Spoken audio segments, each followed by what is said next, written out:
Hi guys! Ngayong araw nga ay gagala kami. Pero bago yun, may dinaanan muna kaming napaka-importante dito sa SM.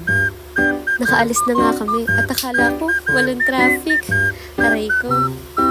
Pero buti na lamang ay nakamotor kami. Alam niyo na, madaling makasingit at makapunta sa paparoonan. Hello, Gopsol! Nakita niyo yung paakyat na yan?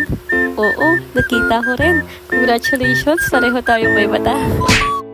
Yan lang naman ang pupunta sa Sky Castle Cafe. Ang sagot sa ating kagutuman. Nakakatakot nga ang daan kaya ako'y napapahawak sa matigas. Huy, hindi yan. Yung chan. Halata namang takot ako, diba? Hindi na kasi na-videohan na maayos. At ayan na nga, natatanaw ko na si Kuya. Ang kastilyo. Ang ganda. Tara, umuwi na tayo. Ito naman ang makikita mo kapag nagpark ka ng motor. 50 pesos per head ang entrance fee for only 1 hour. Then 2 hours naman kung magda-dine-in ka. At ayan na nga, palabas na tayo ng Encantadia. Sabi ko, ngumiti siya para aesthetic. At eto, tikman natin ang pinagmamalaking takoyaki ng cafe.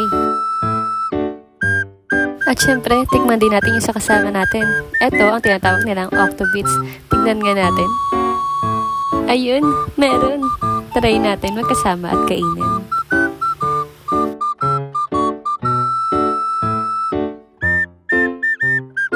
Yun lang, para mas nagustuhan ko tong sa kanya. At dahil dyan, i-rate na natin. Sa takoyaki na chicken floss ay 7/10 at 9/10 naman sa Octobits. Halata naman gusto ko. Sa kanilang drinks naman ay naghati na kami kasi di ako mahilig sa mga ganyan. 6/10 para sa Oreo matcha latte nila. Ito nga po pala ang menu ng cafe.